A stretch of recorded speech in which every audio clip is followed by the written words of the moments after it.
ॐ ॐ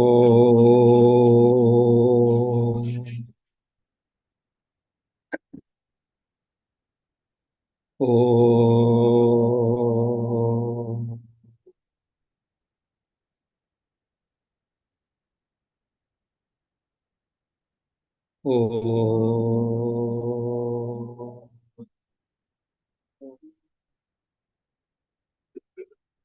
ॐ सहना भवतु सहनौ भुनक्तु सह वीर्यं करवावहै तेजस्विनावधीतमस्तु मा विद्विषावहै। ॐ शान्ति शान्ति शान्ति।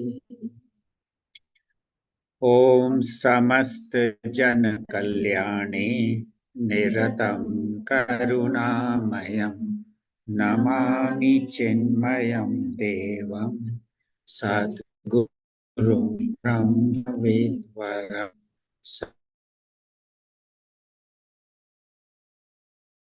Today we will chant the entire Gita Dhyana, all the verses. Om Parthaya Pratibodhitam Bhagavata Narayanena Swayam Vyasena Gratitam Purana Mudina Madhye Maharatam Advaitamtavarshini Bhagavati Ashtadashadhyayani Bhatvamanusandadhami Bhagavad Gita Bhavadveshini Ustute Vishala Buddhe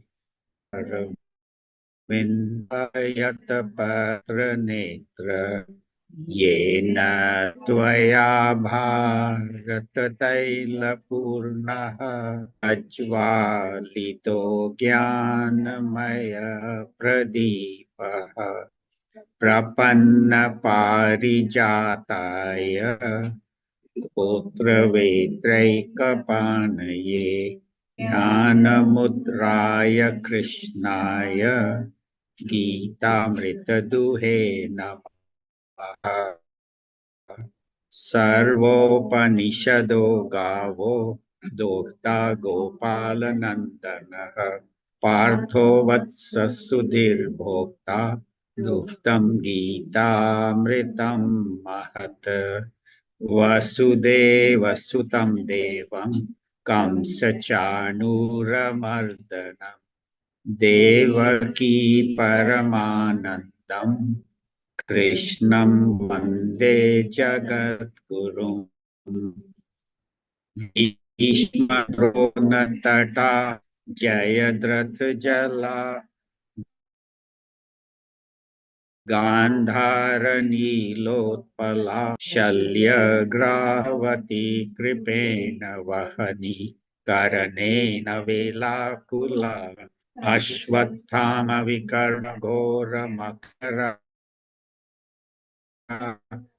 Duryodhanavartini Sotirna Khalu Pandvaranadi Kaivartaka Keshavaha Paracharya Vachasarojamamalam Gitartha Gandhotkatam Nanakyana Harikatha Sambodhana Bodhitam Loke Sajjana Shatpadairaharaha Pepiyamanam Bhuyat Bharata Pankajam Kalimala Pradvam Sina Shreyase Mukam Karoti Vachalam Pangum Langayate Girim Yat Kripa Tamaham Vande Paramananda Madhavam Yam Brahma Varunendra Rudra Marutaha Stunvanti Divyaistavai Edai Sangapadakramopaniषदैः Gayanti Yam Samagaha Dhyanavasthitatadgatena Manasa Pashyanti Yam Yoginaha Yasyantam na vidutsura suragana Devaya tasmai namaha Devaya tasmai namaha Om Shri Ganeshaya namaha Om Shri Saraswatyai namaha Om Shri Gurubhyo namaha Hari Om. We will be starting the second chapter today. That's why we chanted the entire Gita Dhyanam, which is a homage to Mother Gita, to Ved Vyasji, and to Bhagwan Krishna, who is the Guru who revealed this knowledge to us.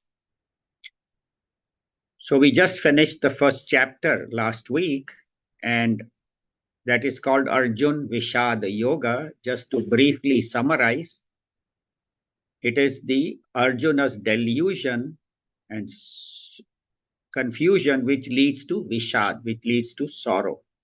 And as we saw, Bhagwan Krishna brought Arjuna's chariot into the battlefield, and the two armies were ready to fight, and the conches were blowing, the drums.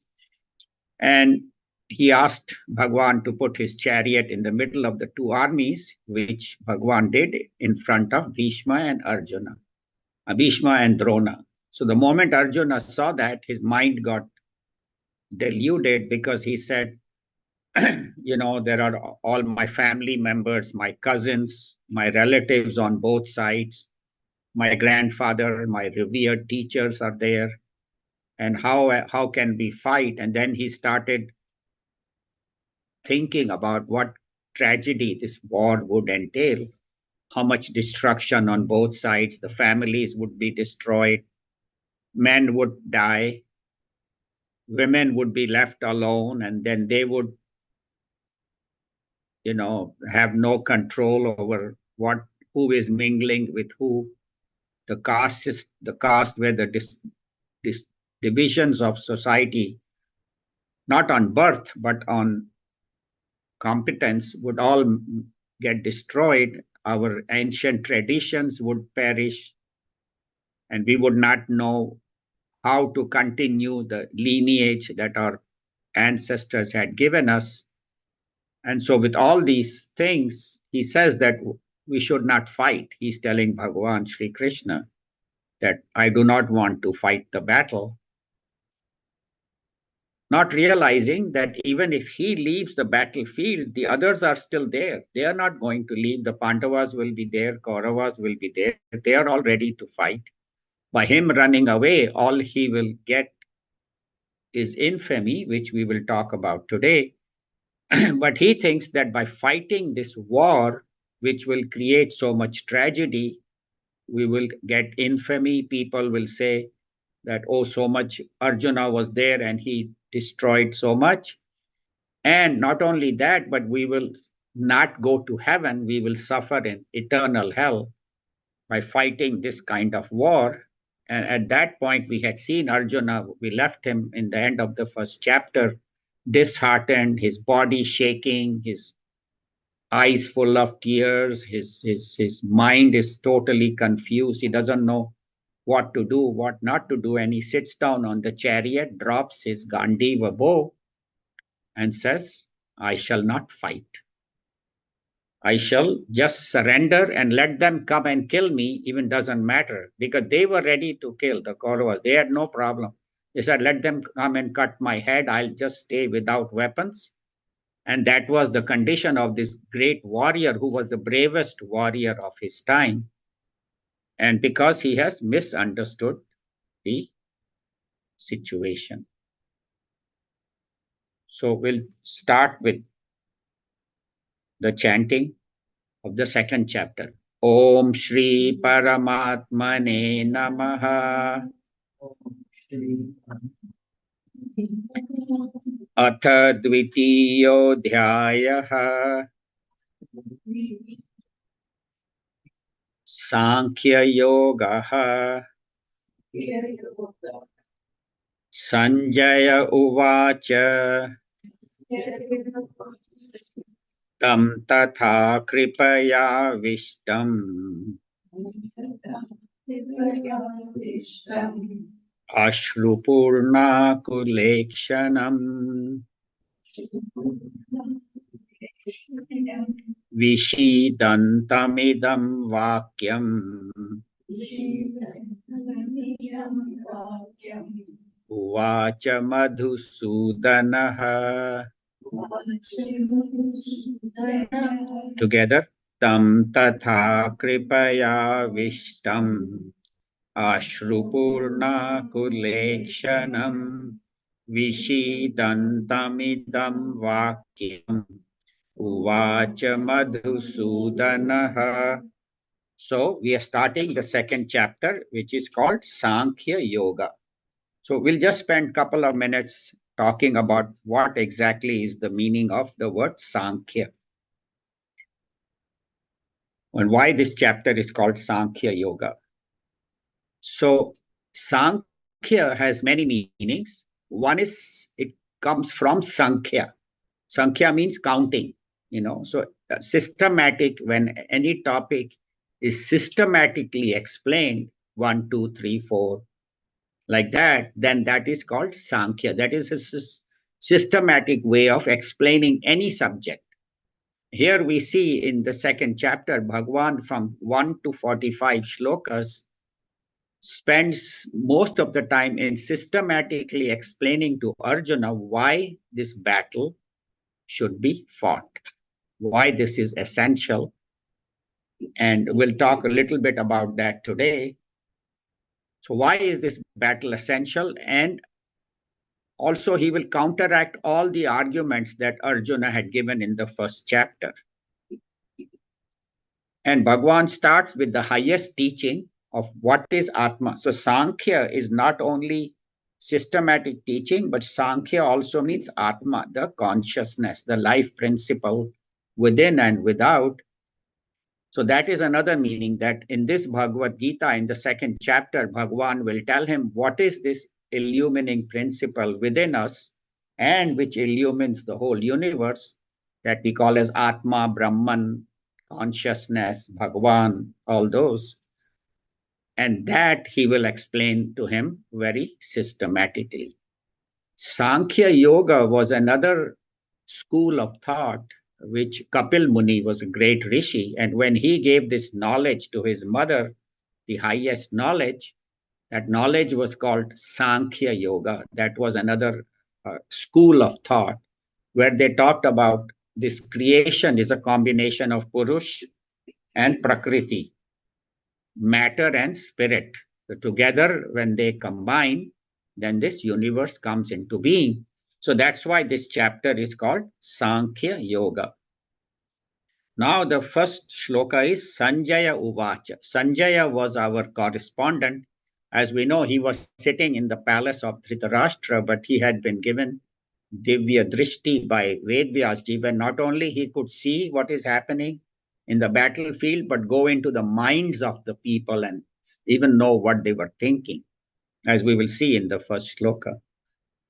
So he is giving this commentary to Dhritarashtra, who is blind, telling him what is happening in the battlefield. So Sanjaya Uvacha, he spoke. What? Tam means to that, who that Arjuna, who was, we had talked in the first chapter. So it is continuing. We break it, first chapter and second chapter. In the olden days, they didn't have breakage. They would just go on. So tam tatha, tatha means then, kripaya avishtam. Kripaya avishtam means overwhelmed by self-pity, overwhelmed by pity. Who? That Arjuna. Not only he was overwhelmed by self-pity, but Ashru Purna, his eyes, collection, his eyes were, tears were running down his cheeks. His eyes were filled up with tears. He was crying helplessly. The great Arjuna is sitting there in the battlefield crying. What would be his condition? And not only that, but Vishidantam, and he had extreme sorrow in his heart, in his speech. Idam Vakyam. So these words to the one who was filled with pity, eyes were running with tears, come in great sorrow. Idam Vakyam Uvacha. Who spoke? Madhusudana. Madhusudana, Bhagwan Sri Krishna, who had destroyed the demon Madhu. And also in our heart, when Bhagwan comes, he destroys all our demons, also all our negativities, all our wrong thinking is destroyed by Bhagwan. So that's why Bhagwan is called Madhusudana, also called Arisudana. He will call him that later on.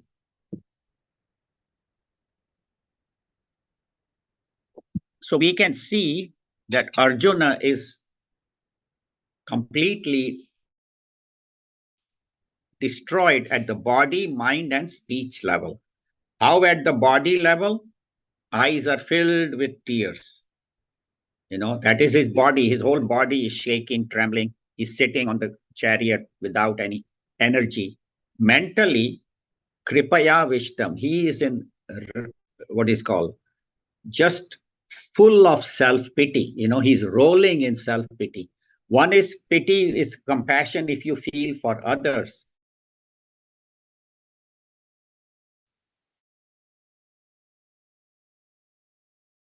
And as we saw in the first chapter, on and on, he's talking about, how the pitiable condition he is. It's like a buffalo, when it sees some mud, it rolls in the mud, completely makes himself covered with mud and then goes into the water and again comes out and rolls in the mud. So same way, Arjuna is rolling in this self-pity. And then how at the speech level? Vishidantam. His speech is full of sorrow. He's full of misery he's feeling.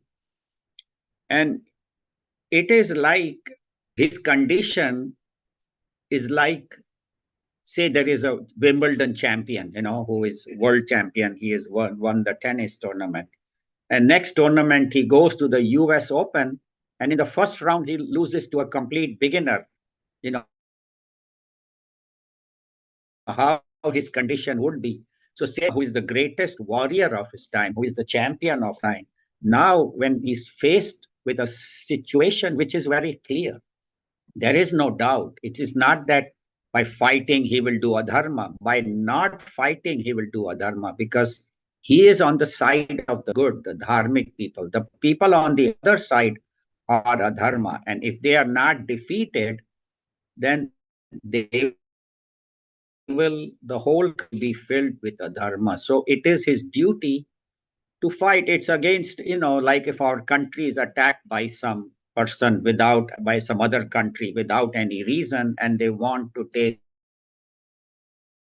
over the country, who has been trained. So same way, he is falling from his duty and becoming a victim of circumstances. Today, actually, the message for the children also, it kind of matches. It is amazing how it happened, where it says that only the incompetent complain that if the circumstances had been different, I would have done well.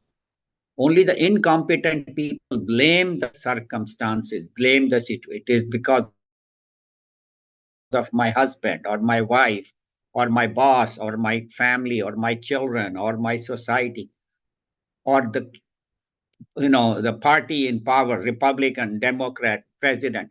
So, or the weather, So it is only the incompetent people who blame situations, circumstances, and become a victim. A wise person who is strong will say, I am the master of my own circumstances. No matter what comes, I will face it bravely and do what I have to do. So that is what has happened to him. He has become a victim of the world, victim of the circumstances. He doesn't know what to do. He's totally confused. Now, what does Bhagwan do in this whole thing? We have seen 47 shlokas of the first chapter. Bhagwan is silent. He only spoke one line. Look at these Pandavas. Pashya etan Pandava. Pashya etan kurun. He says, oh Arjuna, Pashya etan kurun. That was his one line he spoke in the entire 47 shlokas. Why is Bhagavan silent? Why is he not speaking? Because Arjuna is speaking. See, when one person is going on and on and on and on, and he is getting more and more confused and deluded, if you interrupt him, he will get, he'll become defensive. So Bhagavan says, let him finish. Are you done?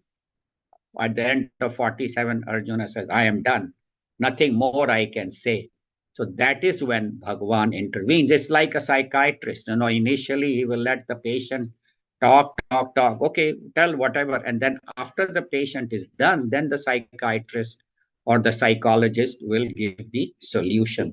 So here, Bhagavan is the doctor and he's waiting for the patient to be done speaking before he starts talking. So we'll do shloka number 2. Shri Bhagavanuvacha Kutastva Kashmalamidam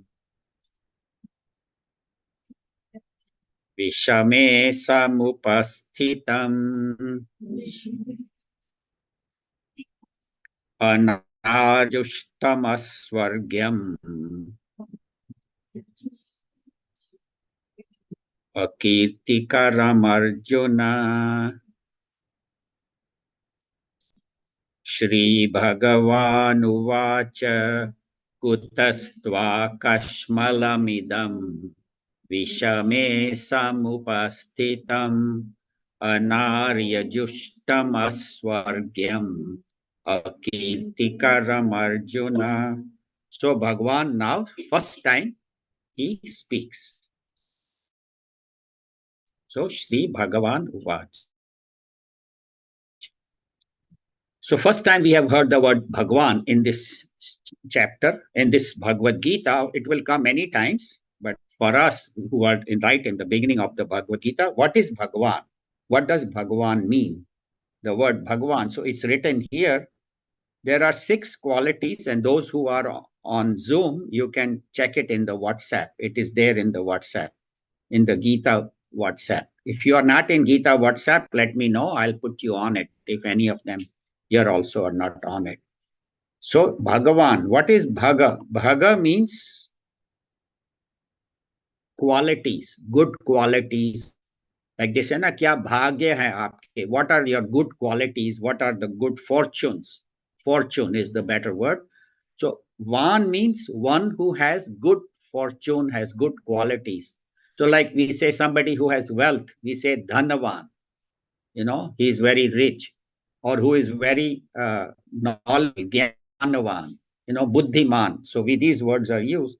So here Bhagavan means, Bhagavan means the Lord who has innumerable qualities. But the rishis have mentioned 6 qualities of Bhagavan that we can concentrate and focus on. Why? One is, of course, to praise Bhagavan and glorify him. Not that the Bhagavan needs praise or glorification, but by our connecting with God, talking about God, praising God, our mind connects with God and our mind becomes pure. The second reason is that these 6 qualities that Bhagavan has in full measure should be in us too. We should try to inculcate at least some of those qualities to some extent. So, what are the 6 qualities? So that this way, at least you know, next time when the word Bhagwan comes, you should know, okay, Bhagwan is the one who has those. So, 6 qualities. The first one is Aishwarya. Aishwarya means lordship. So Bhagwan is the Lord of the whole universe, right? Everything that functions. The planets are moving because of his power. They're all maintaining their place. You wake up in the morning, it never happens that, oh, I woke up and there is no sun. No, sun is already there. And every morning, the sun is there before we wake up, or we should actually wake up before sun comes. But whatever it is, if you look at the east in the morning, the sun will be there. In the evening, it will be in the west. So it is never out of place, never not on time. So everything is on time. The seasons, the whole the winter, spring, summer, autumn, fall, they all come very systematically. The weather changes, the rainfall comes. That's why they say the rain falls because of command, the heat, the sun moves because of his command, the mrityu dhavati panchamam, even death comes because the Lord is commanding that. It's Yamraj is the Lord of death who comes and takes us. So whenever our time to go has come, that happens at his command, because there is the law of karma and there is the law of prarabdha. When our prarabdha is exhausted, when our karmas are exhausted for this particular birth, we leave. And somebody may be at 6 months, somebody may be at 60 years, somebody may be at 90 or 100 years. But everything happens because of the law of karma and all that. So there are laws which govern everything, how the planets move, and then the law of physics and the laws of gravity. You throw something, it falls to the ground. Why? Because of the law of gravity. So every law that we see is he, and he is in the Lord of all that. Then we say, okay, if he has this much power, this much Aishwarya, then maybe he's very arrogant. Maybe he just does what he feels like. We find dictators in like Putin now, for example, he just does whatever he feels like. Nobody can stop him. So, and right, wrong, whatever he feels like doing to maintain power, he'll do anything. But does Bhagwan do that? Bhagwan, very kind, very compassionate. And not only we follow his laws, he also follows the dharma, the law. So how do we know that? When Bhagwan came as Sri Ram, he followed all the rules of Manav Dharma, how he should be a perfect son, perfect brother, perfect husband, a perfect friend with Sugriv, even a perfect enemy with Ravana, and a perfect parent. So all those duties that were of human being, he performed to the 100%, to the nth degree. There is nothing that Bhagwan Ram did that was wrong. He totally followed the laws, the principles of dharma. Bhagwan Sri Krishna, he also followed all the principles of dharma.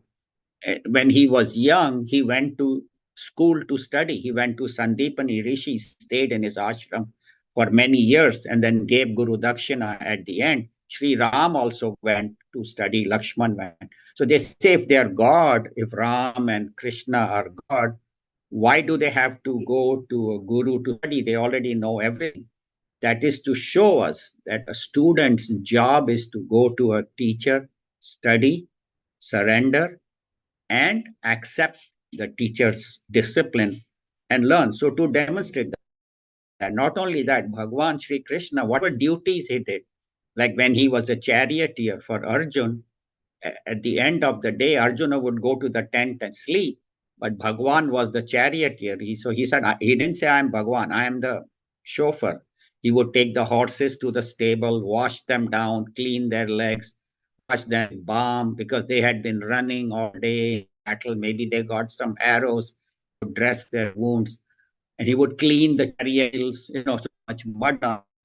So all that he did, even though he was the Lord of the universe and King of kings on top of that.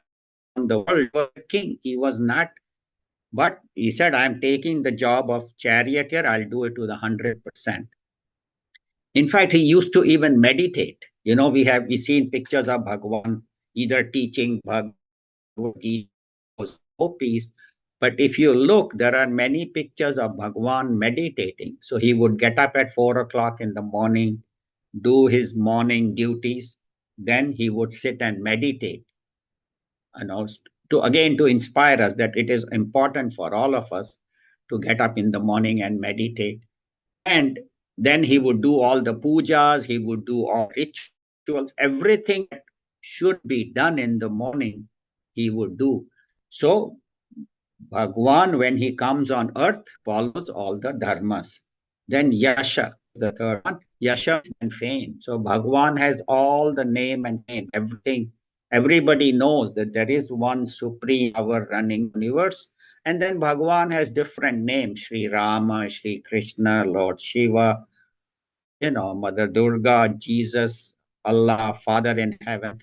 These are all Yashova, the Jewish. So these are all different names. And all the religions talk about Bhagwan's name and fame. That is Yasha. Shri means wealth.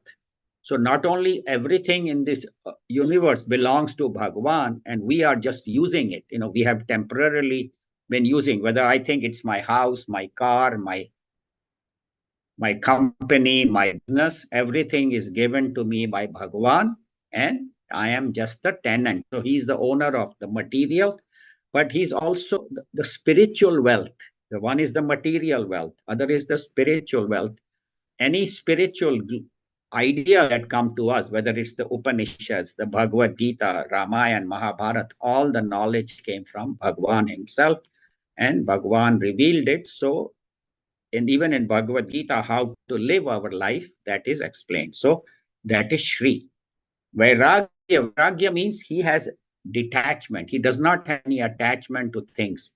He doesn't say, I did it and I get the glory. No, Bhagwan does everything, whatever, but ultimately we get the glory. So the Bhagwan is working through us. That's why he tells Arjuna in the 11th chapter, he says, these people, Kauravas, Drona, Bhishma, Karna, they will be perishing and they've already been killed by me. The time has come. In the next 18 days, all these warriors that are on the wrong side, Kaurava side, will perish. You just take up the bow and arrow and shoot, and you will get all the glory. So he never takes glory for himself. In the world, anything that happens, well, what we do some small thing, and then we tell 10 people, 20 people, I did it. Without me, it won't have happened. And if something goes wrong, then we find somebody to blame. Oh, that guy, because of him. So we take all the credit. We don't take the blame. So what the idea is that do whatever it is and then give the credit to Bhagwan that it is because of you. So that is Vairagya, where you detach, don't get attached to things. And then last is moksha. Moksha means jnanam. So Bhagwan is the one that gives us this knowledge how to attain moksha, liberation from this cycle. So we will go to the actual shloka. Kutastva kashmalamidam. Kuta, from where kashmalam, this confusion, this delusion, Vishame, in the right at the wrong moment, how did this confusion samupastitam? How did it come? He is amazed. Why? Because this confusion is anaryam. Anaryam means, an Aryan does not mean the race, but means the noble people who are kind, who are compassionate, who are unselfish, who are striving on the greatness. So what you are doing is taking you away from your glory. Anarya Jushtam, what you're saying is practiced by people who are not glory, who are not worthy. Not only that, this will not give you swarga, aswargyam, and a kirtikaram, and it will not give you any kirti, O Arjuna. So this path you have chosen is wrong. So he says, Kuta means from where has this come? I have stayed with you so many years. You were always a brave warrior. You always fought against dharma, against injustice. Suddenly, after all these years, I have known you. I have never seen you like that. What happened to you? And when Vishame, at the right, when you are required to fight against the evil, then you are saying, I won't fight. It's like a team. Your football team goes to another city to play. Say the Chargers go to play, 49. So the LA people all go, all so go there and they fill up the stadium and they buy the tickets. And the Chargers go there, see the 49ers. Oh, their team is much better. Their quarterback is good. They'll say, we don't want to play, you know. Ajay, we bought all the tickets. We came the way to watch you. No, because the team not going to play. That is what you are doing at the right moment. You are saying you won't fight with some Anarya. Arya means one who is noble, one who is striving on the right path. And what you are doing is practiced by the weaklings, by the people who are going down in there. So you will not only go down in your own estimation, but in the estimation of all the people who are watching. All they will say, this Arjuna, he was great warrior until when? Until war came. Before war came, he was a great warrior. But suddenly he is faced, now he's saying he won't fight. And aswargyam. And if you think that by fighting you will go to hell, no, by not fighting you will go to hell. Not doing your duty, what is right, you will definitely not go to heaven. You will suffer. And a kirtikaram, and it will bring you ill fame. People will say, oh, Arjuna was a coward, he lost, he was useless. And Gurudev in his commentary, one place he says, even the ordinary soldier in the Kaurava army will tell his grandchildren, I was there when fighting Arjuna. And when he saw me, he just told mustache and looked at him. He's sitting on the ground, ordinary soldier. I looked at Arjuna and he immediately got scared. It was me. So people will talk like that about you. We will see in the second chapter all that. So he says it's a kirtikaram. It's not even going to bring you any fame. Now, third one, Bhagwan is getting using very strong language in third one. Klaibyam masmagama artha naitat vai upapadyate shudra balyam त्यक्त्वोत्तिष्ठ परन्तप. Together, Clybium masmagamah partha naitattvai upapadyate shudram hidaya dorbalyam tyaktvotishtha parantapa. Now he's using very strong language. Clybium means impotence. Means you are acting like so to call a great warrior impotent. And not only that, Clybium also means you are like a eunuch. The eunuch, the hijada we see, who talks like a man but wears women clothes. He says you are acting like that. That's what Bhagwan tells him. No greater insult can be to a great warrior when he's called, impotent, and he's called a eunuch. But Bhagwan uses tough language because this guy is sitting down in total neurotic state, and to bring him out, sometimes you have to shock them. So with his words, his strong words, he's telling him, Klaibyam masma gamav partha, O Partha, O Arjuna, do not surrender to impotence. Partha means the son of Pritha, the son of Kunti. Do not surrender to impotence. Nai tatvai upapadyate. It is not worth of you. It does not who, you who are a great warrior and the leader of the Pandavas and the one who always fought against adharma. If you do this, it's not worthy of you. You are the great Arjuna warrior. So do not act like what do you call impotent. And kshudram hridaya dorbalyam, and this weakness of heart, which is very low, that weakness of heart. Tyaktva utishta parantapa, O Parantapa, O the one who the enemies were afraid of, the enemy soldiers are afraid of, Parantapa, the one who scares the enemy, destroys the enemy. So give up this weakness, meanness of heart.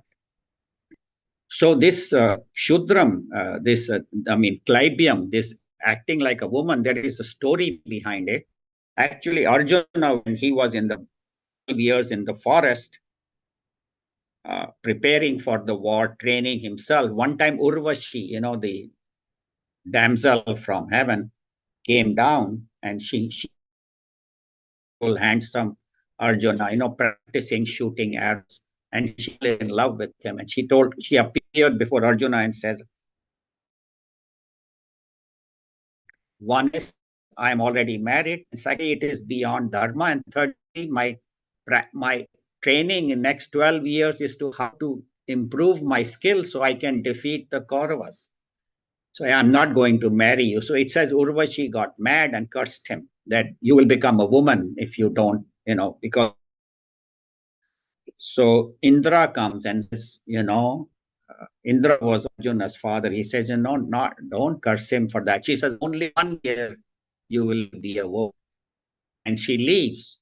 So this 1 year, then before she leaves, Arjuna says, but I said the right thing. I to be a woman for 1 year. She says, you will find out. You will need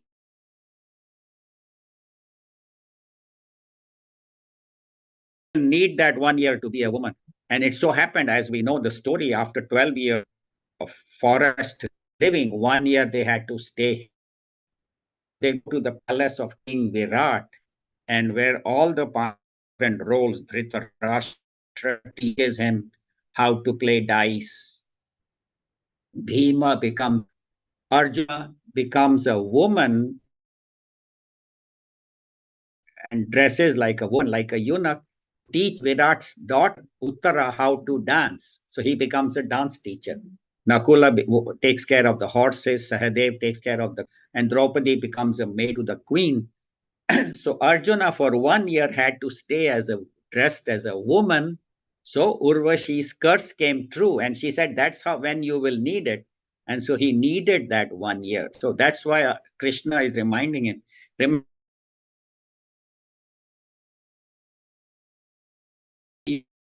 Required. Here you are doing the same thing. Like you even tell a boy, who's crying, "Kya ladki ki tarah ro raha hai?" Why are you crying like a girl?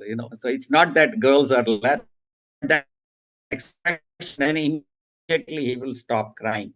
So same way, he's telling him, "Kya ladki, you are behaving like a woman, like a girl in the battle." And then he's showing his weakness. When he should be strong, he's showing his weakness. And he says, Tyatva utishta parantva, O scorcher of enemies, get up.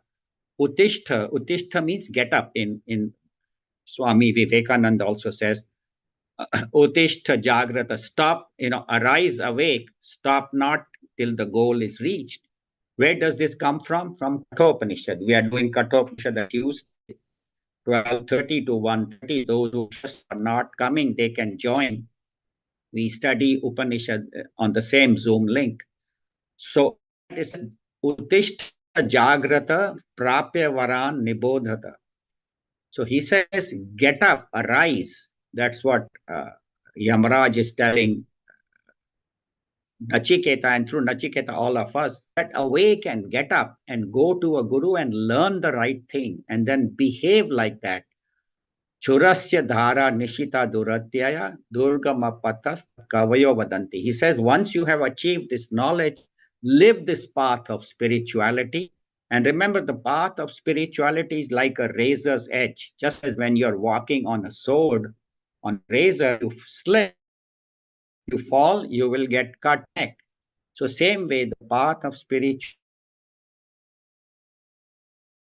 is very straight but very dangerous. So when you undertake the path of spirituality, you have to follow it 100%. So here he's telling him, get up and do what is your duty.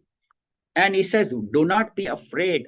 I am with, see, God is with us at all time. God is the inner voice of conscience. God is the one that gives us all the strength. So Bhagwan is assuring Arjuna that when you fight, when you do your duty, I am with you. So that's what they say. People get afraid, how will I face challenges in life? How will I face difficulties in life? So it says, follow the path of spirituality, do not deviate. That's what he says. Uttishta Jagrata in Katho, not deviate from this path. That's what also Bhagavan Puja Chinmayananda says, the path of spirituality is one way. There is only entry. Once you get on this path and you say, this is my goal, then Bhagwan himself will carry you. He will take you. It's not, then you are not alone on this path. The moment we start, you will feeling his presence, that God is with me, he is taking care of me, he is guiding me, he is bringing the right teacher, Puja Gurudev Swami Chinmayananda, the Bhagavad Gita, which is an ancient text thousands of years ago. we are able to study together because of all these Mahatmas who have given commentaries and teachings about it. So so they say God is with you at all times. Let us not forget that. And that's what he's telling poster of enemies. Why he was called Parantapa? Because if there was a battle and if there was a warrior and he earlier on, and if he found out Arjuna is on the other side, he would get out. He would say, I'm not fighting because fighting Arjuna means sure death. Says you have scared, you have instilled fear into so many kings and evil warriors. So you are one who everybody else is afraid of. And today now you are sitting down and saying, cut my head, I will just take weapons and I'll just sit. And you are crying and you are, in so much sorrow, feeling pity for yourself and all that. So your voice is not even coming properly. You don't know what to say. So Utishta, get up, he says, firmly. Utishta, Jagrata, get up and fight, do your duty. So in firm voice he uses this, but third shloka in whole thing is goes in a very firm voice. Bhagwan is like when somebody is so much hysteria, in fact, they also do that sometimes, like somebody is hysterical, crying and on, and somebody actually has to give them a light slap to get them out of the hysteria. So here Bhagwan is not physically slapping, but verbally slapping him to get him out of his hysterical crying. It's like somebody is crying, crying, crying. We don't know what to say. You get him out. So now, but Arjuna is still not done. Despite all this blow, he is still repeating himself. So he says in shloka number 4, Arjuna uvacha कथं भीष्ममहं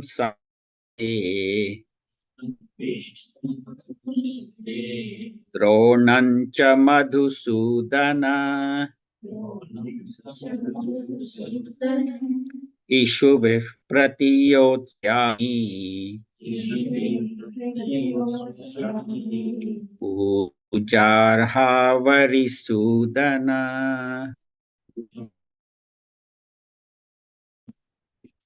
Together, Arjun uvacha katham bhim sankhye onancha madhusudana ishubhiv pratiyotsyami jarhari sudan. So he says he's still crying. This crying, Katham, how, that is his exact tone. Katham Bhishma Maham Sankhya. How can I fight? He's crying tone. You can hear that. Katham Bhishmam Aham Sankhya. Sankhya means in this battle. I and Dronam cha. How can I fight Bhishma and Drona? Oh, Madhusudana, oh Krishna, who who had destroyed Madhu, the evil demon. So he says, you have destroyed evil demon, and now anything. So he says, I cannot fight Bhishma and Drona, the two great warriors.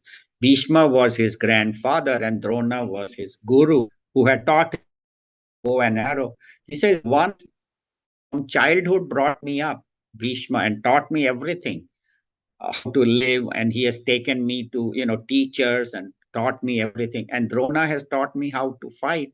How can I fight against them? To be by arrows pratiyotsyami. How will I shoot arrows at them? Why can't you shoot them? Pujar how Arisudana. Oh Arisudana, oh Krishna, who destroys enemies. See, in our not only worldly enemies, but in our mind, there are various enemies: anger, greed, jealousy, hatred, selfishness. And all those evil tendencies can only be destroyed with Bhagwan's help. If I have tendency to get angry, or if I have tendency to get jealous, or if I'm very selfish, or where I'm very dishonest, or all these negative greed and all. So these tendencies, sometimes they become very hard to overcome. You say, I can't, slightest thing somebody says, I get, and I say whatever I want, and then later on I regret it. So they say Bhagwan's help, because Bhagwan is there. Any negativities we have, we can remove them. And it is said that when Bhagwan comes in our mind, when you invoke Bhagwan, he doesn't come, it's not very peaceful, calm, or compassionate. No. He comes with like a wrecking ball, like when the old building has to be destroyed. What you do is you take this huge machine inside, and that has a chain with a huge ball, and the whole building collapses, follows. So Bhagwan comes in, like say, you said Bhagwan is kind and compassionate. Says, no, when I come into your mind, first I will destroy. And what will I destroy? Your activities.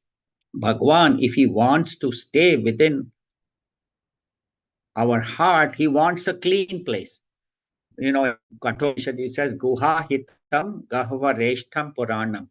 Bhagwan, first, all the negativities, all the dirt he wants to remove, because Bhagwan, if to stay in our heart, he doesn't like, like if you have to stay in a dirty place, suppose you buy a house and that is old and dirty, you're not going to stay. First, you will clean the house, remove the dirt, clean it, paint it, put new carpets, and then you can comfortably stay.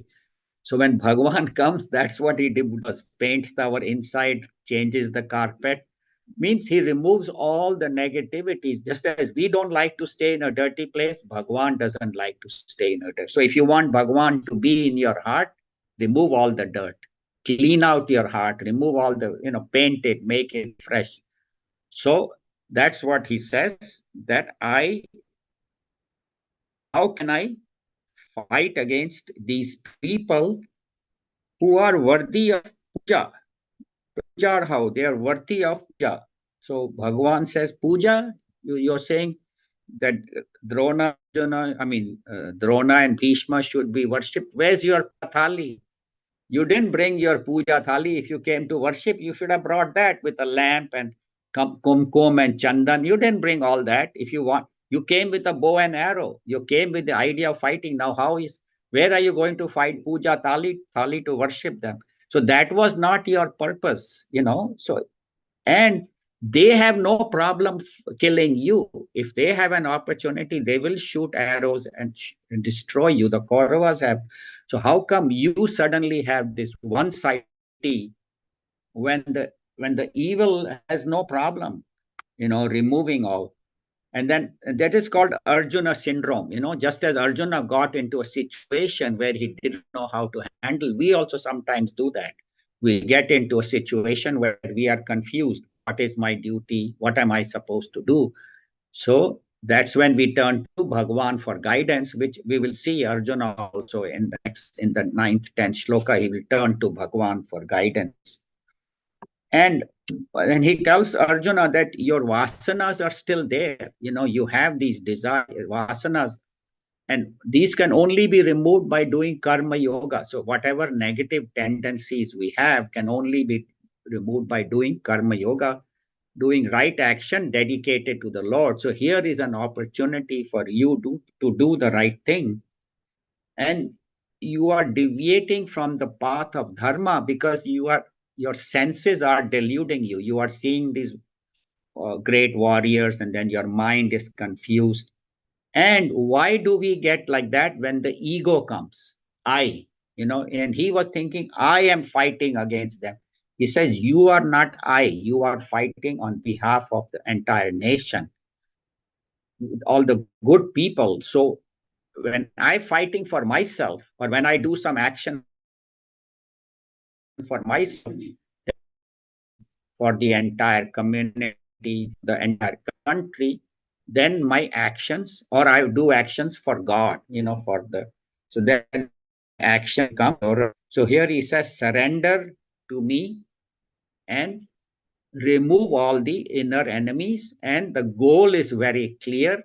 You just have to follow the path. So that's what, but he said, how can I? So Arjuna is still talking. How can I fight these Drona and Bhishma, because they are worthy of worship? And then the last one today is the meter changes. The next few shlokas is a different meter. Uh, there is Ishtup and Anushtup. So the first few were Ishtup. Now this is Anushtup, which is a longer meter. Guru Nahatva hi Mahanubhavan.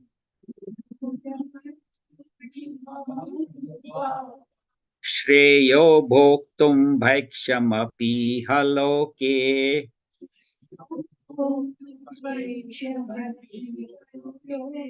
Hatvarthakamanstuiva Punjiya Bhogan Rutira Pradiktan. Together, Guru Nahatva hi Mahanubhavan. Shreyo Bhoktum Bhaikshamapi Haloke. Hatvarthakamanstu Guru Nihaiva Bhunjiya Bhogan Rutira Pradiktan. So he says, Guru na Hatva. Oh, who are these gurus? Mahan. They are great people. They were very famous and very known as great people. But if they are on the side of adharma, they have chosen the path of adharma. They may be very noble, very good, but he says in his mind they are still noble. Guru na Hatva. Instead of killing Shreyo bhoktum bhaiksham api haloke. In this world, it is better to live on beggary. I will give up my weapons. I'll put on orange clothes, take sannyas, and become a beggar and go from house to house begging for food. This great warrior, this great king, people will say, what happened to him? We used to look up to him. And now he's coming here begging for food. Give me some roti, give me some chawal, dal. What? He said, that's better for me. Begging is better than fighting against these great warriors. And Hatvartha Kamans to Guruni Hava. Having killed these gurus, Artha Kaman. Artha means wealth, Kama means pleasures. So we are killing for wealth and pleasure, which Bhagavan is saying you are not. It's not for your personal that I am fighting for my wealth, for my pleasure, Hatvartha Kaman, to Guruni. What will happen if I kill these people? Then Bunjiya Bhogan, and even if I become the king and get the palace, whenever I walk into the palace and see my bed and my bedroom, I'll see blood of these people. So it means he's still thinking that alone, this is I and my. So Gurudev says in one place, have sentiments, but don't become sentimental. See, you have good sentiments, you have love, compassion, kindness, and all. But don't become so sentimental where then you become totally drowned.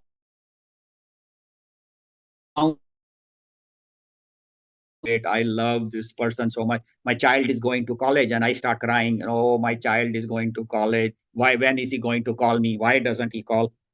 All those uh, all those that is sentiments is good, love, but if you fall apart, then that is called sentimental. Or somebody told me I don't love you, and then I become totally collapse. So that is called sentimental. You have love, but don't let your love. So same way, Arjuna, you are having sentiments. That is good, sentiments of love and compassion, but you are becoming sentimental. You are totally falling apart, and you are ready to beg. That is such a shameful words for you to say, because you are not fighting for earth and karma. You are not fighting for wealth. You are not fighting for personal pleasure. For the nation. And when you do your duty correctly, then you will not attached.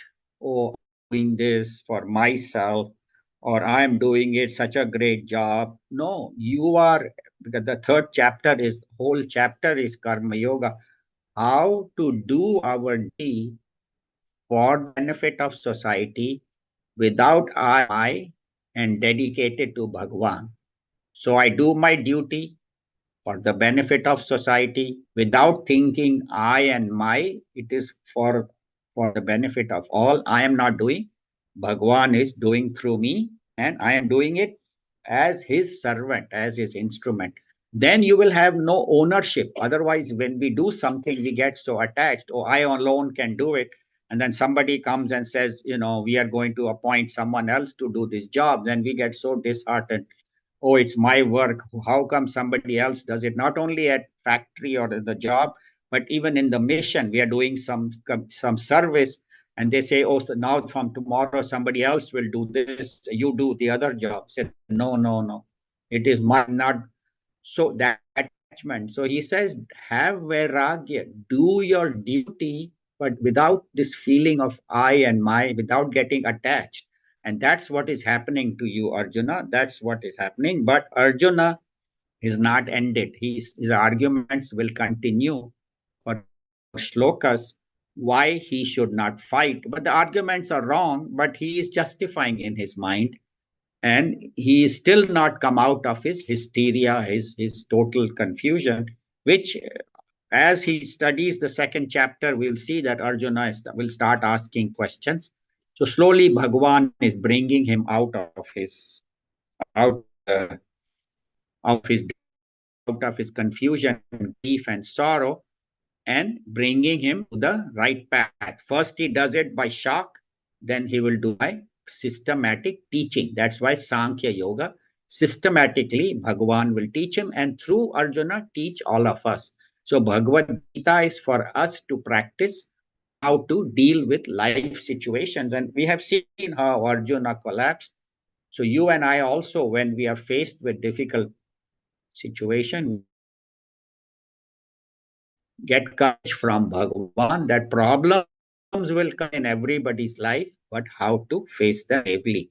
Well, and here we have a few minutes, about 8 minutes or so. If anybody has any questions, comments, either on Zoom or in person, we can put the gallery audience here in the classroom or in on Zoom. Is it on gallery? I don't see the people.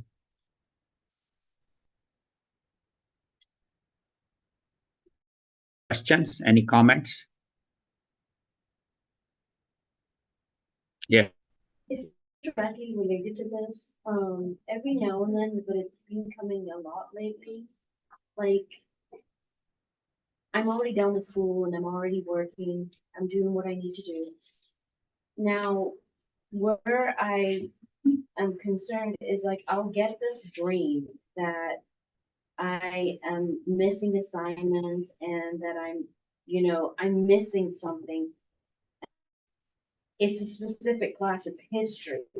Right. And I am really trying to apply it to this, but I'm struggling. Why am I feeling that insecurity, even though I've done what I've done through school? So you in the dream, right? Yes. Not in the waking state. No. Yeah, so dreams really have, I don't give too much importance to dreams. Dreams are just some undigested thoughts that are coming. Them, what I have to see is how she's asking is that in a dream she gets idea that she's not doing her assignment, doing.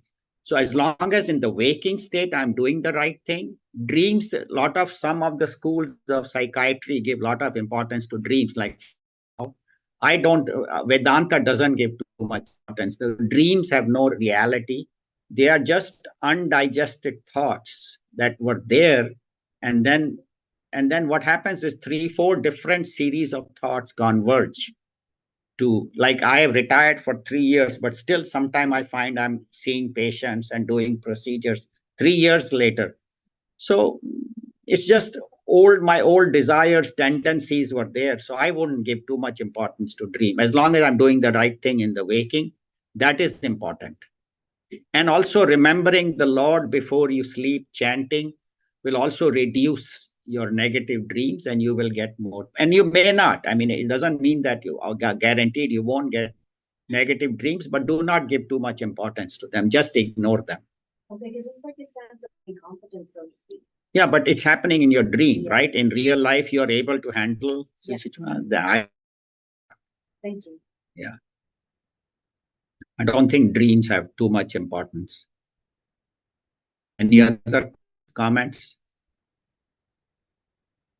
How about on Zoom? Anybody has?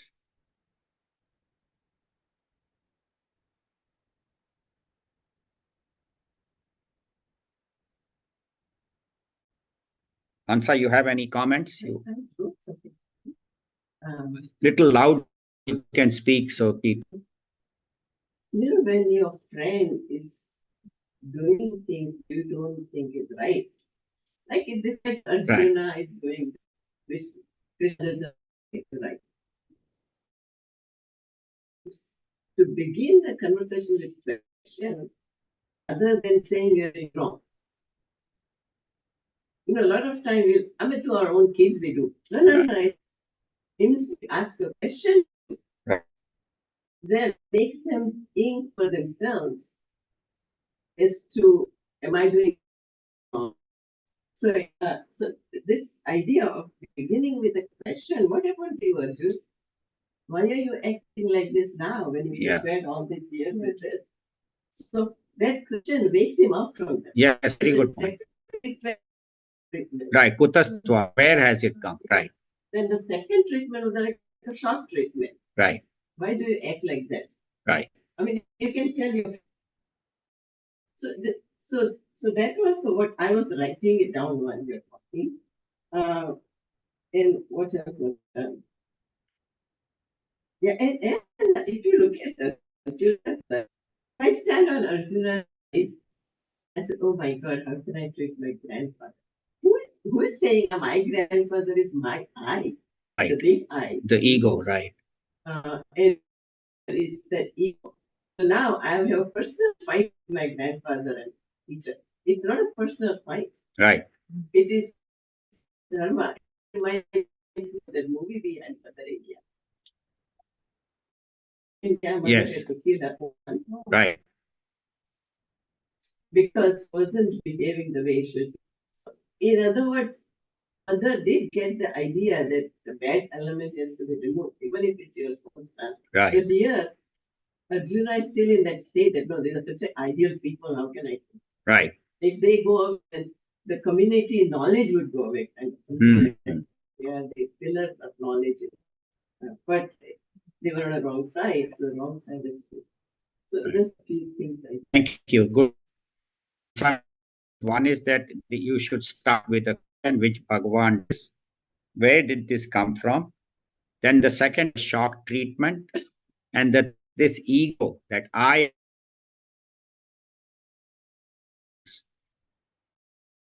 first is asking a kutastva, where has this come from?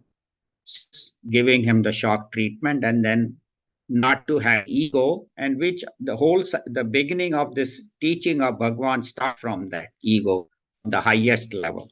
So we'll next week we'll Arjuna's comments, and then after we'll start Bhagwan. When the arguments come, we will see why his arguments were wrong and what is the right in the wrong arguments. So that's we'll talk about. Anything else anybody has? Okay. Time is up, we can end, and we'll see you next week. Om Sarve Bhavantu Sukhinah Sastu Niramaya Sarve Bhadrani Pashyantu Ma Kaschid Dukha Bhag Bhavet. Om Asato Ma Samaya Tamaso Ma Jyotirgamaya Mrityorma Amritam Gamaya. Om Shanti Shanti Shanti. Harihi Om Shri Gurubhyo Namaha. Harihi Om. Thank you all. And thank everybody on Zoom and in person who came. Hari Om.